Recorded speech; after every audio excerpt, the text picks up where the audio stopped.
Hello students, तो अगर आप IIT-JEE की प्रिपरेशन कर रहे हो तो आप सभी के लिए गुड न्यूज़ है, क्योंकि अनअकैडमी में नमो कौल सर आप सभी के लिए लेकर आए हैं रोटेशनल मोशन की बेस्ट 100 प्रॉब्लम्स। इस सीरीज़ को देखने के बाद आपको कोई भी दिक्कत नहीं होने वाली है रोटेशनल मोशन में, और ये सीरीज़ आपके लिए फ्री ऑफ कॉस्ट मिलेगी। इसकी लिंक मैंने आपको डिस्क्रिप्शन में दे रखी है, वहां पर जाकर आप सारी की सारी वीडियोस को देख सकते हो। आपकी जितनी भी दिक्कतें हैं रोटेशनल मोशन में, वो सारी की सारी दिक्कतें खत्म होने वाली हैं। ओके स्टूडेंट्स, वो भी free of cost. Okay, hello students, स्वागत है आप सभी का आपके अपने YouTube channel smart study classes पर। तो आप सभी को पता है कि फिजिक्स में हमारा चैप्टर नंबर 7 चल रहा है अल्टरनेटिंग करंट वाला, और इसमें इस टाइम में आपको सबसे ज्यादा इंपॉर्टेंट टॉपिक जो है इस चैप्टर का वो पढ़ा रहा हूं, विभिन्न प्रकार के प्रत्यावर्ती धारा परिपथ। ठीक है, तो हमारे 5 सर्किट्स कंप्लीट हो चुके हैं। आज हम छठा और 7वां डिस्कस करेंगे। इसके साथ जो विभिन्न प्रकार के प्रत्यावर्ती धारा परिपथ है वो कंप्लीट हो जाएंगे। तो वीडियो को पूरा देखना, बिल्कुल भी स्किप मत करना। और बात रही इसके प्रीवियस पेपर की, फिजिक्स के हम कब कराने वाले हैं, तो जैसे ही हमारा फिजिक्स का पार्ट 1 समाप्त हो जाएगा उसके बाद फिजिक्स के प्रीवियस पेपर हम लोग स्टार्ट कर देंगे। ठीक है, तो टेंशन ना लो, अच्छे से प्रिपरेशन चल रही है। आप सभी कंपैरिजन करते हो, सर उनका कोर्स वहां चल रहा वहां चल रहा है, दूसरों से मतलब नहीं होता है। पेपर के लिए बहुत टाइम है। ठीक है, बस अपने बोर्ड एग्जाम से फोकस करो, टाइम बचा हुआ है, और अपनी प्रिपरेशन बेस्ट तरीके से करते रहो, कोर्स की टेंशन मत लो। ठीक है, तो सबसे पहला स्टूडेंट, जबकि परिपथ में प्रेरकत्व L तथा धारिता C दोनों एक साथ हैं, तो हम इसको क्या नाम देंगे, LC सर्किट या LC परिपथ। तो इसके लिए हम क्या करेंगे स्टूडेंट, पहले वही डायग्राम बनाओगे आप सभी। ये हमारा प्रत्यावर्ती धारा स्रोत है, और इसके साथ किसको जोड़ रहे हैं, प्रेरकत्व L और धारिता C को। ठीक है, क्योंकि ये हमारा LC सर्किट है। ठीक है बच्चों, तो ये है हमारा L और ये हमारा C। तो इसके सिरों के बीच, मतलब प्रेरकत्व के सिरों के बीच जो विभवांतर उत्पन्न होगा वो होगा हमारा VL, और धारिता के सिरों के बीच उत्पन्न होगा वो होगा स्टूडेंट हमारा VC। और ये होता हमारा V बराबर V0 साइन ओमेगा T। ठीक है, ये प्रत्यावर्ती धारा स्रोत हो गया। अब देखो इसका फेज डायग्राम आप आसानी से बना सकते हो। अगर आप सभी को पता है, अगर प्रेरकत्व L होता प्रत्यावर्ती धारा स्रोत के साथ, तो प्रेरकत्व में आप सभी को पता है जो वोल्टेज है वो धारा से कला में 90 डिग्री अग्रगामी होता है। तो आप फेज डायग्राम देखो कैसे बनाओगे। अगर प्रेरकत्व होता तो जो धारा I है उससे वोल्टेज VL कला में 90 डिग्री अग्रगामी होता है। आप सभी ये डायग्राम देख सकते हो। तो फेज डायग्राम आप आसानी से बना सकते हो, बस बनाना सीखो, रटना नहीं और समझना है। तो ये क्या हमारी धारा है, और ये हमारा वोल्टेज VL है। ये क्या है, 90 डिग्री का एंगल होता है। तो आप सभी को पता है कि अगर प्रेरकत्व होता तो जो वोल्टेज VL है वो धारा I से कला में 90 डिग्री अग्रगामी होगा। आप सभी को मैं बता चुका हूं। लेकिन धारिता C में धारा I वोल्टेज VC से कला में 90 डिग्री अग्रगामी होती है। तो आप वोल्टेज VC नीचे की ओर दिखाओगे, ये क्या हमारा वोल्टेज VC है, और इनके बीच भी कलांतर I और VC के बीच कितना होता है स्टूडेंट, 90 डिग्री। ये कब है, जब धारिता C है, और ये कब है, जब प्रेरकत्व L है। तो प्रेरकत्व L में आप सभी को पता है जो वोल्टेज है VL वो धारा I से कला में 90 डिग्री अग्रगामी होता है। लेकिन धारिता C में धारा I वोल्टेज VC से कला में 90 डिग्री अग्रगामी होती है, या फिर कह सकते हो वोल्टेज VC कला में धारा I से 90 डिग्री पश्चिगामी होगा। कब, जब धारिता C होगा। तो आप यहां पर क्या देख रहे हो कि VL और VC के बीच स्टूडेंट कितना कलांतर हो जाएगा, 180 डिग्री का, क्योंकि 90 ये और 90 ये, तो ये टोटल हम काउंट करेंगे तो कितना होगा, 180 डिग्री का कलांतर होगा VL और VC। अर्थात हम क्या कह सकते हैं कि VL और VC विपरीत कला में होंगे। और देखो यहाँ पे अगर हमें परिणामी वोल्टेज निकालना है तो जिसकी वैल्यू ज्यादा होगी उसमें से हम छोटे को घटा देते हैं। तो VL इज ग्रेटर देन, हमने मान के चले VL is greater than VC। तो आप यहाँ पर क्या करोगे, ऐसे करके VL माइनस VC दिखा दोगे। क्यों दिखाओगे, क्योंकि हमें परिणामी वोल्टेज ज्ञात करना है। तो परिणामी वोल्टेज, मैं आप सभी से कहूं कि VL का मान 80 है और VC का मान 60 है, तो परिणामी वोल्टेज कैसे निकालो, किसका मान ज्यादा है, VL का। तो VL में से VC घटाओगे तभी तो परिणामी वोल्टेज निकलेगा ना, कितना आएगा, 20। तो ऐसे करके हम परिणामी वोल्टेज निकाल सकते हैं। तो ये है स्टूडेंट हमारा फेज डायग्राम। तो इसको बनाने में शायद ही किसी को दिक्कत होने वाली है। ठीक है बच्चों, तो यहां पर आप आसानी से थ्योरी लिख सकते हो। जब प्रत्यावर्ती धारा स्रोत के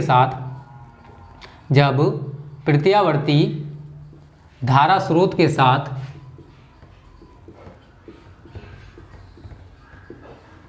प्रेरकत्व L एवं धारिता C दोनों एक साथ जोड़ते हैं, दोनों एक साथ जोड़ते हैं। ठीक है, आगे ये हो गया। उसके बाद आप लिखोगे प्रेरकत्व L में वोल्टेज VL, जो हमने फेज डायग्राम में लिखा है ना वही लिखने वाले हैं। वोल्टेज VL धारा I से कला में 90 डिग्री या π/2 कुछ भी लिख सकते हो, 90 डिग्री अग्रगामी होगा।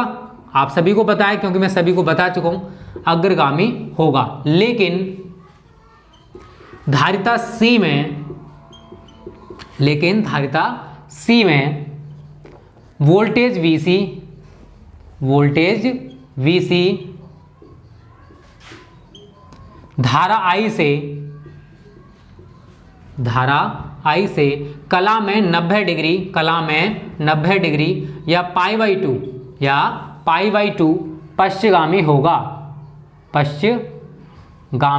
होगा। अतः VL व VC के बीच 180 डिग्री का कलांतर होगा। ठीक है बच्चों, तो यहाँ पर आप सभी देख रहे हो कि अगर हम VL और VC के बीच कलांतर देखें तो 90 + 90 180 डिग्री का दिखाई दे रहा है। तो आगे लिखोगे यदि VL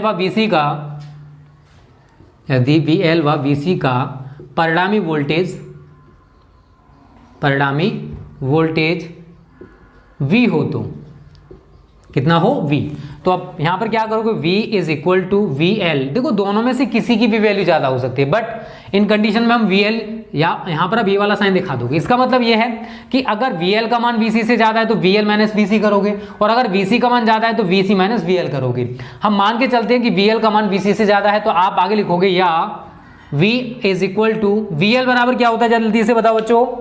VL बराबर आप सभी को मैं पढ़ा चुका हूँ बच्चों, I × XL होता है। VC बराबर I × XC होता है। VR बराबर मैंने आप सभी को बताया था I × R होता है। ये तीनों आपको मैं पहले भी बता चुका हूं। ठीक है, तो यहां पर आप क्या लगाओगे, I × XL, और यहां पर मान के चलते हैं VL का मान VC से ज्यादा है तो -I × XC, तो ब्रैकेट में लिख लेना क्योंकि VL = VC। ठीक है, हमने माना है कि VL का जो मान है वो VC से ज्यादा है, तो I आपका यहां पर कॉमन आ जाएगा, XL - XC। या आप सभी को पता है V/I क्या होता है बच्चों, परिपथ की प्रतिबाधा। क्या होता है, परिपथ की प्रतिबाधा। तो आप यही लिखोगे यहां पर, बट V/I = Z। Z का मतलब क्या है, परिपथ की प्रतिबाधा। ठीक है, क्या है, परिपथ की प्रतिबाधा।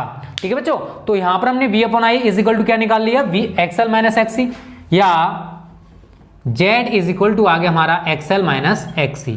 आपका एक सूत्र तो बच्चों ये बन जाएगा। और XL बराबर आप सभी को मैं पढ़ा चुका हूं, XL बराबर क्या होता है, ω/L, और XC बराबर होता है 1/ωc। तो आप ये वैल्यू भी लगा सकते हो अगर आप लगाना चाहते हो। तो आगे मैं इसको करूंगा तो या Z बराबर हमारा क्या हो जाएगा, ω/L - 1/ωc। तो आप ऐसे भी इसको लिख सकते हो, इसमें भी आपको कोई परेशानी नहीं होने वाली। ठीक है, तो यहां तक तो आपको सब कुछ बहुत अच्छे से क्लियर हो गया होगा।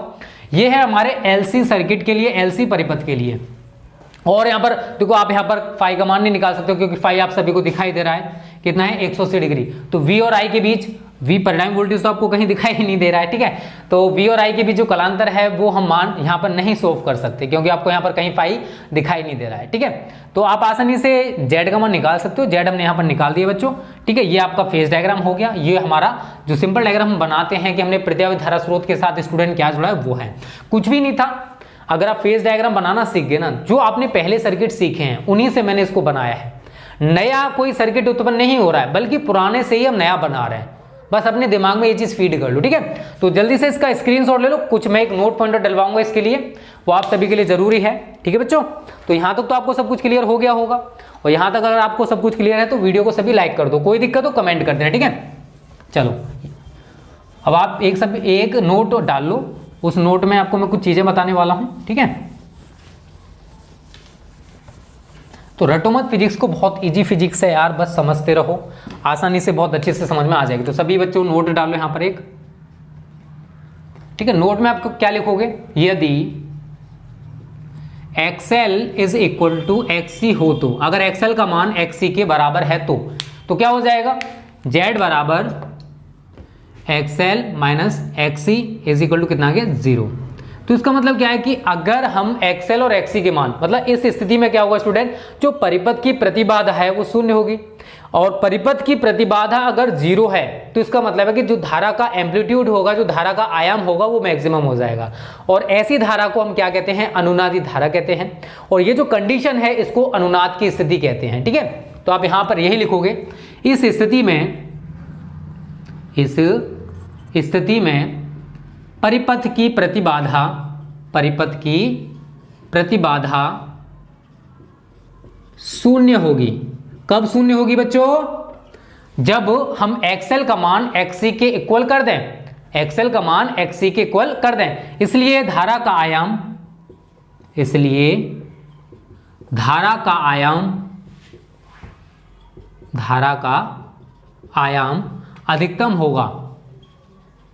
अधिकतम होगा। ऐसी धारा को या इस धारा को कैसे भी लिख सकते हो, को अनुनादी धारा, इस पर आप अंडरलाइन कर लेना, अनुनादी धारा कहते हैं। क्या कहते हैं, अनुनादी धारा कहते हैं। जो धारा प्रवाहित हो रही है ना इस कंडीशन वाली, इसको कहते हैं अनुनादी धारा। तथा यह स्थिति, और ये कंडीशन जो है, तथा यह स्थिति अनुनाद की स्थिति कहलाती है।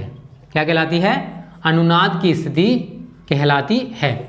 अनुनाद की स्थिति कहलाती है, ठीक है बच्चों। तो यहां तक तो आपको कोई भी दिक्कत नहीं हो रही होगी। अब देखो आयाम का मतलब कुछ बच्चों को दिक्कत हो सकती है बच्चों। तो देखो विद्युत धारा वो अपने अधिकतम मान तक, ये जो मान है ना, ये यहाँ तक पहुँचने के टॉप पर पहुँचती है, तो इसको ही हम कहते हैं एम्पलीट्यूड या आयाम। क्या कहते हैं इसको, एम्पलीट्यूड या आयाम कहते हैं। तो देखो इस कंडीशन में अगर हम XL का मान XC के बराबर कर दें तो इस कंडीशन में जो परिपथ की प्रतिबाधा है वो 0 हो जाएगी। तो इस स्थिति में परिपथ की प्रतिबाधा शून्य होगी, इसलिए धारा का जो एम्पलीट्यूड है, जो धारा के स्पंद हैं, ये अधिकतम हो जाएंगे, मैक्सिमम हो जाएंगे। कब, जब Z का मान 0 हो जाएगा। तो ऐसी धारा या इस धारा को, जो धारा प्रवाहित हो रही है, इसको कहते हैं अनुनादी धारा, और ये जो कंडीशन है इसको अनुनाद की स्थिति कहा जाता है, ठीक है बच्चों। तो यहां तक दिक्कत नहीं होने वाली है। आगे लिखोगे अनुनाद की स्थिति में, अनुनाद की स्थिति में देखो अनुनाद की स्थिति में क्या है, XL का मान XC के इक्वल है, XL का मान XC के इक्वल है, XL is equal to XC है। और XL बराबर क्या होता है, अभी मैंने कुछ देर पहले ही बताया बच्चों, ओमेगा L, और XC बराबर क्या होता है, 1/ωc, यही तो होता है। और ओमेगा बराबर बताओ जल्दी से क्या होता है, बट आप सभी को बता चुका हूं यार, गलत बात है, याद कर लिया करो। ओमेगा बराबर होता है 2πf। क्या होता है, 2πf, पता है ना, बता चुका हूं। अगर नहीं याद किया तो याद कर लो पहले, तभी हमारा ये जो टॉपिक है ना समझ में आएगा आपको। अगर आपका पुराना क्लियर नहीं है तो ये क्लियर नहीं होने वाला। जो नए बच्चे सोचने के क्लियर हो जाएगा, नहीं होगा, पहले पुराना क्लियर करो, क्योंकि ये सारा का सारा कॉन्सेप्ट जो मैं पढ़ा चुका हूं उसी के ऊपर है, कोई नई चीज नहीं आई है निकल के, ठीक है। तो आप ये वैल्यू यहां पर उठा के रख दोगे, तो 2πfL is equal to 1/2πfc। f को यहां पर ले आओ और 2πL को नीचे ले जाओ, ठीक है ना। तो f क्या हो जाएगा, f square is equal to 1/2π 4π², और यहां पर L है और यहां पर C है, LC, ठीक है। आगे आप क्या करोगे, अब यहां से स्क्वायर हटाओगे तो इधर अंडर आ जाएगा, या f is equal to √1/4π²LC। अगर आप 4π² को बाहर निकालो, 4 को बाहर निकालो क्या आ जाएगा बच्चों, 1/2। 4 को बाहर निकाला तो 2 आ गया, π² को निकालो तो क्या है, पाई, और अंडर के अंदर हमारा क्या बचा, 1/LC। तो ये जो आवृत्ति निकल के आई है इसको अनुनादी आवृत्ति कहते हैं। इस सूत्र को याद रखना, f बराबर 1/2π, अंडर के अंदर 1/LC। तो यहां लिख लेना, इस आवृत्ति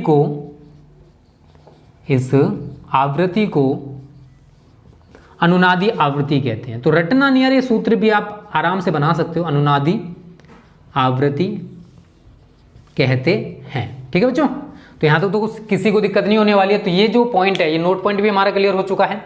ये एलसी सर्किट के लिए ही होता है, केवल किसके लिए होता है, केवल एलसी सर्किट के लिए। जो मैंने किया ना नोट वाला, ये केवल और केवल एलसी सर्किट के लिए होगा, एलसी परिपथ के लिए ही होगा। तो जल्दी से इसका स्क्रीनशॉट ले लो। अब बात करते हैं हम लास्ट सर्किट की, जो कि बोर्ड एग्जाम 2021 के लिए भी सबसे ज्यादा इंपॉर्टेंट है। मैं कहूँ ना, सब अगर इस चैप्टर में सबसे ज्यादा पूछा जाता है तो वो क्या है, तो वो होता है एलसीआर परिपथ, जिसमें हम तीनों का कॉम्बिनेशन पढ़ते हैं। ठीक है, मैं आप सभी को तीनों का कॉम्बिनेशन पढ़ाऊंगा। और आपने अगर पुराने क्लियर कर रखे हैं ना, तो यार इसमें मैं कह रहा हूं कुछ भी दिक्कत आपको नहीं होने वाली है, क्योंकि ये भी पुराने से ही बनेगा, टेंशन ना लो। ठीक है, चलो इसको मिटा देते हैं पहले। अब देखो इस चैप्टर में ज्यादा कुछ नहीं बचा हुआ है। इसके बाद विद्युत चुम्बकीय तरंगे वाला जो चैप्टर है वो हमारा पार्ट 1 में और रह जाएगा। ठीक है, उसके बाद हम प्रीवियस पेपर स्टार्ट कर देंगे, तो हमारा सिलेबस भी चलता रहेगा, वो भी जरूरी है, नहीं तो आप प्रीवियस पेपर देखते देखते बोर हो जाओगे। ठीक है, चलो 7वां सर्किट डाल लो। जबकि परिपथ में प्रेरकत्व L, धारिता C तथा प्रतिरोध R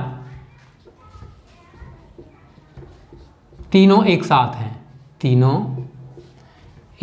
हैं, इसको कहते हैं एलसीआर परिपथ, एलसीआर सर्किट। ठीक है बच्चों, क्या कहते हैं इसको, एलसीआर सर्किट। अब देखो इसमें भी आपको कुछ नहीं करना है, पहले आप वही करोगे, प्रत्यावर्ती धारा स्रोत के साथ, ये हमारा प्रत्यावर्ती धारा स्रोत है, इसके साथ आपको अब तीनों को जोड़ना है। ठीक है बच्चों, तो यहां पर आप प्रेरकत्व L दिखा दोगे, यहां पर आप धारिता C दिखा दोगे, यहां पर आप प्रतिरोध R। अब यहां पर हमारे तीनों के तीनों कॉम्बिनेशन हो गए। ठीक है ना, तो ऊपर आप दिखाना चाहते हो तो दिखा सकते हो, V is equal to V naught sine omega T L C R। तो L के सिरों के बीच उत्पन्न होगा विभवांतर VL कहलाएगा, C के बीच उत्पन्न होगा वो VC कहलाएगा। ठीक है, तो यहां पर आप VC थोड़ा सा कम दिखा देना, स्पेस थोड़ा कम है, और यहां पर जो होगा वो VR होगा। ठीक है, अब बात आती है यार फेज डायग्राम की। सबसे ज्यादा दिक्कत आपको वही होने वाली है, बट आप समझने का प्रयास करना तो कोई दिक्कत नहीं होगी। मैं एक एक करके आपको समझाऊंगा। अगर प्रत्यावर्ती धारा स्रोत के साथ केवल ओम में प्रतिरोध होता तो आप क्या करते, वोल्टेज और धारा को समान कला में दिखा देते। तो ये हमारा VR हो गया और ये हमारी धारा होगी, ये पहली कंडीशन निकल के आ जाएगी। और अगर मैं कहूं कि प्रेरकत्व L है, तो प्रेरकत्व L में वोल्टेज धारा से अग्रगामी होता है, वोल्टेज धारा से अग्रगामी होता है, वो भी 90 डिग्री। तो आप ऐसे करके खींच दोगे, ये क्या हो गया हमारा VL हो गया बच्चों, क्या हो गया ये VL। और धारिता C में कौन अग्रगामी होता है, धारा किससे, वोल्टेज VC से। तो आप वोल्टेज VC नीचे की ओर दिखा दोगे, ये हमारा VC हो गया। अब यहां तो ये 90 डिग्री का, ये 90 डिग्री का है। अभी मैंने कुछ देर पहले आपको बताया कि VL और VC का पैराडाइम वोल्टेज क्या मानते हैं, VL माइनस VC। क्या मानते हैं, VL माइनस VC। ठीक है बच्चों, तो paradigm voltage VL minus VC मानेंगे। तो अब आपको क्या करना है, यदि इन तीनों का पैराडाइम वोल्टेज हम माने क्या, V, क्या माने V, तो आप ये दिखा दोगे V, ये दिखा दोगे आप 5। ठीक है, तो कोई दिक्कत नहीं, बन गया फेज डायग्राम। तो फेज डायग्राम में भी आपको कोई दिक्कत नहीं होगी। ये हमारा फेज डायग्राम है, किसके लिए है, एलसीआर सर्किट के लिए। कुछ नहीं यार, पहले आर का दिखाओ, फिर प्रेरकत्व का दिखा दो, फिर धारिता का दिखा दो।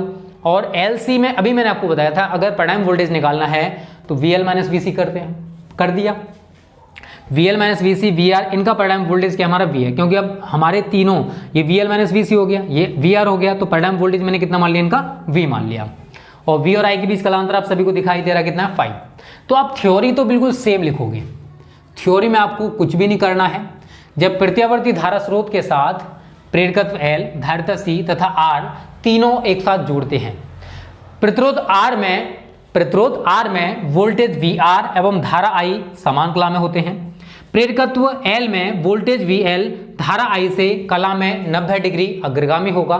धारिता C में वोल्टेज VC धारा I से कला में 90 डिग्री पश्चगामी होगा।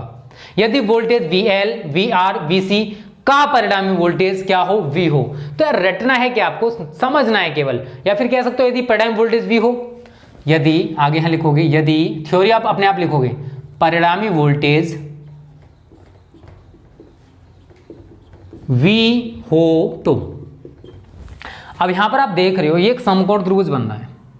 क्या बच्चों, ये एक समकोण त्रिभुज है, हमें V का मान निकालना है। तो वही है कर्ड का स्क्वायर इज इक्वल टू आधार का स्क्वायर VR का स्क्वायर प्लस लंब का स्क्वायर। तो VL माइनस VC हमारा लंब है, तो VL माइनस VC का होल स्क्वायर।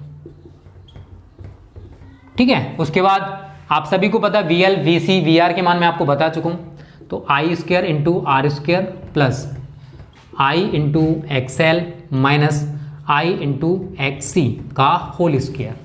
अगर आप देखो यहाँ पर स्क्वायर है, अगर आप I स्क्वायर बाहर निकालना चाहते हो तो अंदर क्या रह जाएगा आपका, is equal to I square into R square plus, यहाँ से आप I स्क्वायर को बाहर निकाल सकते हो।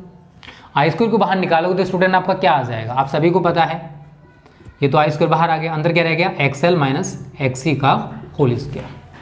अब ये क्या है, V स्क्वायर है, I स्क्वायर को आप इधर ले आओ, पक्ष यहाँ से कॉमन ले सकते हो, तो V square upon I square is equal to R square plus XL minus XC का होल स्क्वायर। तो V अपॉन I क्या होता है, but V upon I is equal to Z, और Z क्या है हमारी, परिपथ की प्रतिबाधा, परिपथ की प्रतिबाधा। बताओ किसी को दिक्कत है, अरे बिल्कुल नहीं होगी यार। तो यहाँ पर आप क्या करोगे, Z square is equal to R square plus XL minus XC का होल स्क्वायर। अगर आप इससे स्क्वायर हटाओगे तो इधर अंडर रूट आ जाएगा, या Z is equal to under root के अंदर R square plus XL minus XC का होल स्क्वायर। एक सूत्र तो आप ये बना सकते हो, अदरवाइज आप क्या करोगे, XL और XC के मान उठा के रख दोगे, या Z is equal to under root के अंदर R स्क्वायर प्लस XL बराबर ओमेगा L होता है, ओमेगा L, और XC बराबर 1 अपॉन ओमेगा C होता है, तो माइनस 1 अपॉन ओमेगा C का होल स्क्वायर। ठीक है ना, यहाँ पर ये VC है का होल स्क्वायर। तो यहाँ एक सूत्र आपका ये बन सकता है। ठीक है बच्चों, तो कोई दिक्कत नहीं है, बहुत सिंपल से यार, कुछ भी नहीं है, आप आसानी से इनको बना सकते हो। तो ये तो परिणाम वोल्टेज या प्रतिबाधा निकल के आ चुकी है हमारी। अगर आप कालांतर निकालना चाहते हो LCR सर्किट के लिए तो वो भी निकल के आ सकता है। यदि वोल्टेज V व धारा I के बीच कालांतर कितना है, फाई है, तो फाई हो तो क्या करोगे बच्चों आप, tan फाई, tan थीटा बराबर क्या पढ़ा आप सभी ने, जल्दी से बताओ, tan थीटा बराबर क्या पढ़ा है, लाल बट्टे कक्का लंब बट्टे आधार। लंब क्या है इसमें आपका, VL माइनस VC, यही तो लंब है यार, तो ये भी तो आपका VL माइनस VC हो जाएगा। तो VL minus VC upon VR, यही तो होगा।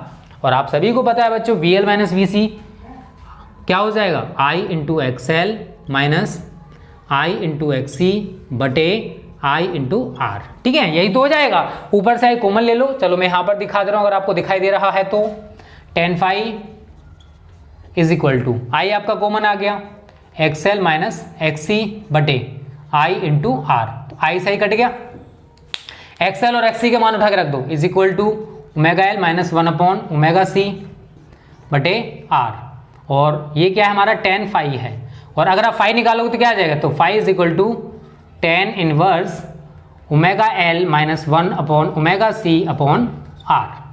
ठीक है, तो किसी को दिक्कत नहीं होने वाली, आप आसानी से इसको बना सकते हो यार, रटना नहीं समझना है। आप इंटर में पढ़ रहे हो इतना तो आपको आता ही होगा। तो ये LCR सर्किट है बच्चों, ऐसे आप परिपथ की प्रतिबाधा निकाल सकते हो, मोस्ट इंपॉर्टेंट है ये, न्यूमेरिकल्स में भी बहुत ज्यादा यूज होगा, और ऐसे करके आप कालांतर भी इसके लिए निकाल सकते हो LCR सर्किट के लिए। फेज डायग्राम आप बनाना सीख सकते हो और आसानी से बस सीख जाओगे अगर आपको 3 सर्किट अच्छे से प्रिपेयर हैं, LCR अलग अलग वाले, तो इसको बनाने में या फिर किसी भी सर्किट को, सातों सर्किट में आपको कोई दिक्कत नहीं होगी। ठीक है, तो ये हमारा कंप्लीट हो चुका है, सातों सर्किट हमारे कंप्लीट हो गए। अब कल मैं आपको न्यू टॉपिक पढ़ाने वाला हूं, तो 2 या 3 दिन का हमारे चैप्टर और बचा है, इसी मंथ में हमारा पार्ट 1 खत्म होने का कोशिश करेंगे, हो जाएगा, डोंट वरी। तो स्क्रीनशॉट ले लो बच्चों जल्दी से इसका। ठीक है, तो स्टूडेंट आज हमने सातों सर्किट डिस्कस कर लिए हैं, जैसे ही पार्ट 1 हमारा खत्म, प्रीवियस पेपर भी स्टार्ट कर देंगे, क्योंकि बहुत सारे बच्चे केवल प्रीवियस पेपर करने के लिए ऑनलाइन आते हैं। तो यहाँ पर आपको प्रीवियस पेपर भी बहुत अच्छे से कराए जाएंगे, ऑल सब्जेक्ट। अभी हमारा मैथ का स्टार्ट हो चुका है, इंग्लिश का स्टार्ट हो चुका है, फिजिक्स एंड केमिस्ट्री का स्टार्ट हो जाएगा, और लास्ट में आपका बायोलॉजी एंड हिंदी का भी स्टार्ट होगा। तो बस थोड़ा पेशेंस रखो यार, हर चीज़ एक दिन में नहीं होती है, हर चीज़ के लिए टाइम चाहिए। तो आज की वीडियो आपको कैसी लगी आप कमेंट करके जरूर बताओगे। अच्छी लगी तो लाइक और शेयर करने में कंजूसी नहीं करोगे। Okay friends, thank you. जय हिंद, जय भारत।